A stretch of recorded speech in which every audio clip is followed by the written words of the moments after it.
हैं जी किधर है जी नया पाकिस्तान। कभी दुनिया में कोई सिविलाइजेशन ऊपर नहीं आया जिसके अंदर कानून की बालादस्ती नहीं हुई, और इसके लिए आज पाकिस्तान में आप देख रहे हैं कि पूरी मुकम्मल जंग चल रही है। बड़े बड़े माफियाज हैं, पहली दफा उनको कानून के नीचे लाने की कोशिश है। बड़े बड़े पॉलिटिकल माफियाज वो रेजिस्ट कर रहे हैं कानून को, और ये है असल में डिफाइनिंग मोमेंट पाकिस्तान का कि इंशाल्लाह जैसे जैसे हम कानून की बालादस्ती कायम करेंगे एक माशरा आजाद हो जाएगा। वज़ीर आज़म इमरान खान ने तब्दीली में सबसे बड़ी रुकावट बता दी। कहते हैं स्टेटस को तब्दीली के रास्ते में बड़ी रुकावट करार दिया। निज़ाम में बुराइयां आ जाएं तो तब्दीली में वक्त लगता है। ये मुश्किल भी है क्योंकि पुराना स्टेटस को तब्दीली नहीं आने देता। अगर वो रुकावटें नहीं डालेगा तो पैसा कैसे बनाएगा? वज़ीर आज़म ने कहा, मैंने अपनी आंखों के सामने निज़ाम ख़राब होते हुए देखा और ये निज़ाम बन गया कि रिश्वत दो तो काम होगा। लोग कहते हैं कि नया पाकिस्तान मदीना की रियासत कहाँ है? मदीने में शुरू से ही दूध की नहरें नहीं बह रही थीं। बड़े बड़े सियासी माफियाज कानून की बालादस्ती के खिलाफ मज़ाहमत कर रहे हैं, लेकिन कोई खुद को कानून से बालातर न समझे। बड़े से बड़े माफिया को कानून के नीचे ला रहे हैं। IMF ने पाकिस्तान से डू मोर का मुतालबा कर दिया। हुकूमत ने भी अरबों के नए टैक्सेस लगाने और टैक्स वसूलियों का हदफ पूरा करने की यकीन दहानी करवा दी। आइंदा माली साल के दौरान 1300 से 1400 अरब रुपए के मज़ीद टैक्सेस लगाए जाएंगे। मौजूदा टैक्सेस की शरह बढ़ाई जाएगी।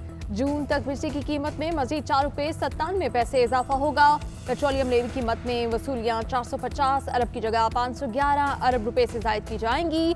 GDP में टैक्सेस का हिस्सा मज़ीद 3% बढ़ाया जाएगा। खाने पीने की अशिया, अद्वियात और तालीम से मुतालिक अशिया पर टैक्स इस्तिस्ना खत्म कर दिया जाएगा।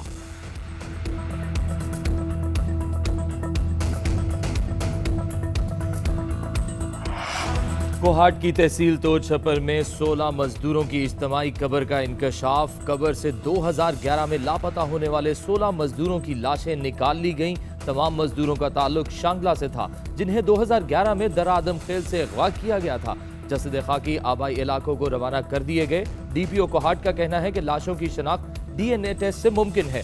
वाकया फिरका वारियत नहीं, दहशतगर्दी का नतीजा है। तरीन खानदान का घेरा तंग। FIA ने जहांगीर तरीन और उनके खानदान के 36 अकाउंट्स मुंजमद कर दिए। FIA लाहौर की दरखास्त पर अली तरीन के 21, जहांगीर तरीन के 14, उनकी अहलिया का 1 अकाउंट मुंजमद, $4 अकाउंट, 2 बरतानवी पाउंड और 30 पाकिस्तानी करेंसी अकाउंट मुंजमद किए गए।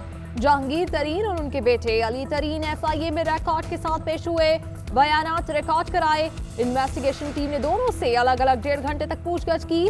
FIA के मुताबिक जहांगीर तरीन से अपने दामाद की बंद पेपर मिल में 3.25 अरब की गैर कानूनी ट्रांजैक्शन से मुतालिक पूछा गया। अली जहांगीर से उनकी कंपनी JK फार्मिंग की 4.25 अरब रुपए में फरोख्त के हवाले से सवालात किए गए।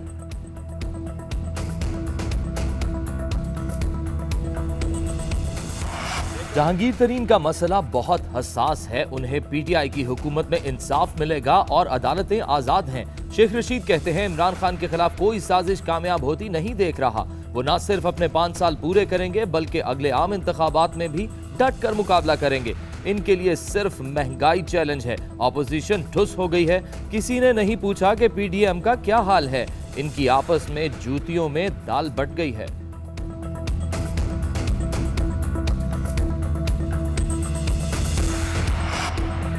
जहांगीर तरीन का हम ख्याल ग्रुप के एजाज़ में इशाइया। कौमी असम्बली और पंजाब असम्बली के मेंबरान की शिरकत। इशाइया जहांगीर तरीन की रिहाइश गाह मॉडल टाउन लाहौर में रखा गया।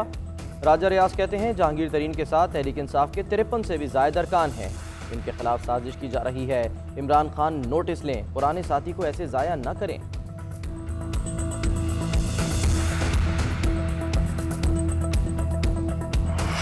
शुगर स्कैंडल में अहम पेशरफ। नायब रावलपिंडी ने नवाज शरीफ के करीबी साथी जावेद कियानी को तलब कर लिया। Javed Kiyani Pakistan sugar mills association के वाइस चेयरमैन हैं।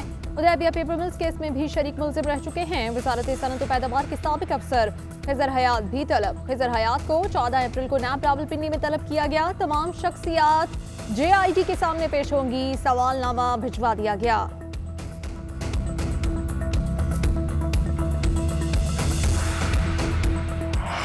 NA 75 डस्का में ज़िमनी इंतखाबात का मैदान कल सजेगा। नून लीग की नौशीन इफ्तिखार और तहरीक इंसाफ के अली असजद मलही में कांटे का मुकाबला मुतवक्के। सियालकोट थाना सदराह की हदूद में नून लीग की रैली में फायरिंग का वाकया। पुलिस ने पीटीआई के 4 नामजद जबकि 10 नामालूम अफराद के खिलाफ मुकदमा दर्ज कर लिया। हल्के में हालात कशीदा, सिक्योरिटी बढ़ा दी गई। नौशीन इफ्तिखार ने शहर भर में सीसीटीवी कैमरे लगाने का मुतालबा कर दिया। अजद मल्ही कहते हैं किसी सूरत मुखालिफिन को इलेक्शन चुराने नहीं देंगे।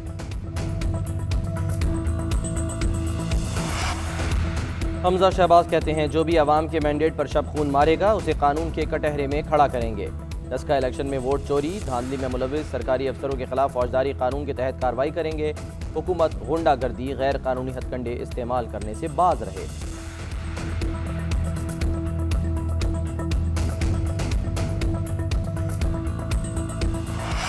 जनूबी पंजाब सेक्रेटेरिएट के नोटिफिकेशन से छेड़छाड़ किसने की? वज़ीर आज़म इमरान खान ने जिम्मेदारों को बेनकाब करने का हुक्म दे दिया। कहा गलत नोटिफिकेशन में मुलव्वस अफसरान के खिलाफ सख्त कार्रवाई की जाएगी।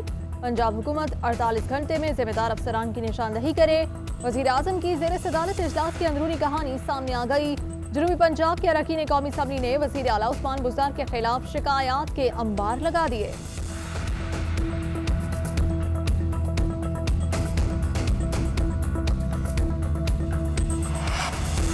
हमारी हुब्बुल वतनी है या हुब्बुल शख्सियत है? जो शख्स मुल्क के खिलाफ बात करे उसको रिलीफ नहीं देंगे।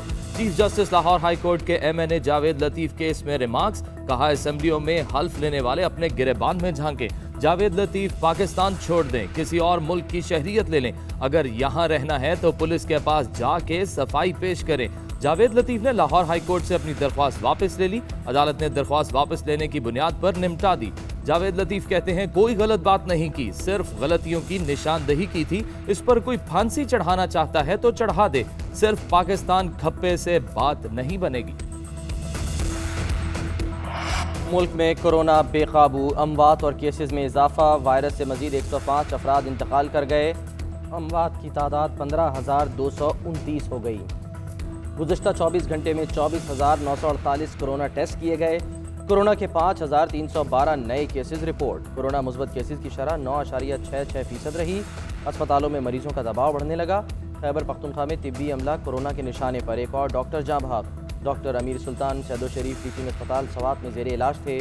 मुल्क में एक और कोरोना वैक्सीन की मंजूरी। ड्रैप ने चीनी कंपनी साइनोवैक की वैक्सीन के हंगामी इस्तेमाल की मंजूरी दे दी। साइनोवैक पाकिस्तान में इस्तेमाल होने वाली 5वीं वैक्सीन है। मुल्क में कोरोना वैक्सीन सेंटर आज बंद, इतवार को खुले रहेंगे।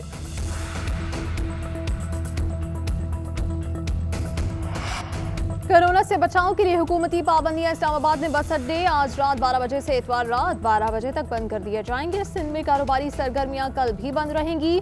मेडिकल स्टोर्स और जरूरी सर्विसेज के दफातर खुले रहेंगे। किरियाना, बेकरी, गोश्त, फल और सब्जियों की दुकानें रात 8 बजे तक खुली रहेंगी। पंजाब में कोरोना SOPs की खिलाफ वर्जियों के खिलाफ कार्रवाइयां जारी। लाहौर में 6 दुकानें और 4 रेस्टोरेंट सील। फैसलाबाद में 44 मुसाफिर गाड़ियों के चालान, 6 अफराद गिरफ्तार। उधर सियालकोट के मजीद 14 इलाकों में स्मार्ट लॉकडाउन लगा दिया गया।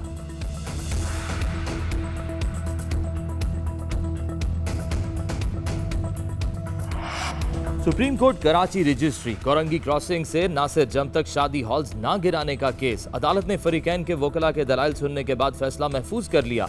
एक रिहायशी इलाका करार दिया जाता है तो वो अगले 150 साल तक रिहायशी ही रहेगा। 5 कमरे के घर की जगह पर 30 मंजिला इमारत बना देंगे तो जरूरियात बदल जाती हैं। ऐसा करने से पूरा निजाम तब्दील हो जाता है। आपने तो पूरा कराची ही तब्दील कर दिया है। जजेस के रिमार्क्स। लार्जर बेंच ने दरख्वास्त पर फैसला महफूज करते हुए अनवर मंसूर खान को तहरीरी दलाइल जमा कराने का हुक्म दिया।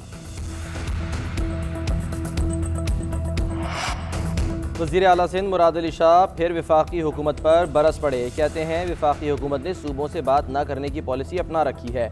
PTI हुकूमत अपोजिशन समेत किसी जमात से बात करने को तैयार नहीं है। वफाक और सिंध की लड़ाई से मुल्क को नुकसान हो रहा है। CCI का इजलास 3 माह बाद होना चाहिए जो 6 महीने बाद हुआ।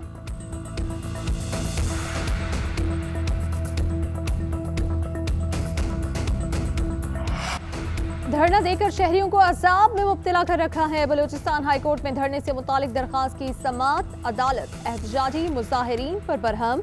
धरने के बायस बंद रास्ते फौरी तौर पर खोलने का हुक्म। Chief justice Balochistan high court ने रिमार्क्स किए कि हम बेबस नहीं कि आइन की खिलाफ वर्जी पर खामोश रहें। जस्टिस कामरान मुलाखिल ने कहा मुलाजमीन तंजीमें माफिया का किरदार अदा कर रही हैं।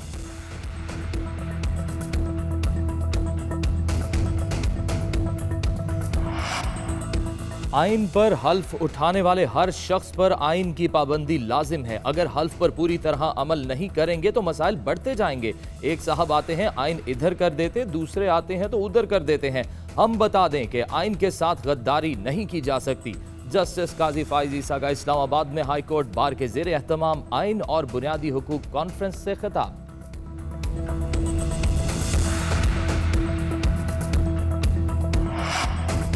पाक फौज में ब्रिगेडियर से मेजर जनरल के ओहदे पर तरक्की के लिए आर्मी चीफ की ज़ेर सदारत प्रमोशन बोर्ड का इजलास। ISPR के मुताबिक ब्रिगेडियर शहरियार परवेज़ भट्ट और ब्रिगेडियर उमर मकबूल की मेजर जनरल के ओहदे पर तरक्की। ब्रिगेडियर मोहम्मद आसिम खान, ब्रिगेडियर गुलाम मोहम्मद और ब्रिगेडियर इम्तिनान बाबर भी तरक्की पाने वालों में शामिल।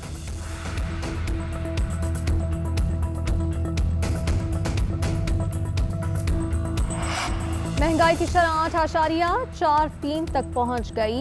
मुर्गी, दूध, चीनी और सब्जियां फिर महंगी। उधर यूटिलिटी स्टोर्स कॉरपोरेशन ने रमजान पैकेज का ऐलान कर दिया। रमजान पैकेज के तहत यूटिलिटी स्टोर्स पर चीनी 68 रुपये, घी 298, आटे का 20 किलो का थैला 800 रुपये में मिलेगा, जबकि बेसन 20 रुपये सस्ता करके 140 रुपये और खजूरें 20 रुपये कमी के बाद 160 रुपये किलो में फरोख्त की जाएंगी। ब्रांडेड कंपनीज की चाय की पत्ती 47 रुपये तक सस्ती करके 869 रुपये और मुख्तलिफ कंपनीज के मशरूबात की 1.5 लीटर की बोतल की कीमत 45 रुपये सस्ती करके 317 रुपये में फरोख्त की जाएगी। पाकिस्तान ने भारत के साथ मुज़ाकरात से कभी इनकार नहीं किया। हम समझते हैं आलमी बिरादरी दोनों मुमालिक के माबैन मौजूदा तनाज़े को मद्देनजर रखते हुए बातचीत करे। तर्जुमान दफ्तर खारजा की ब्रीफिंग, कहा भारत की तरफ से हमेशा कैदियों की रिहाई में ताख़ीर की जाती है। पाकिस्तान का मौक़िफ़ है कि इंसानी हमदर्दी की बुनियाद पर जल्द अज जल्द रिहाई होनी चाहिए।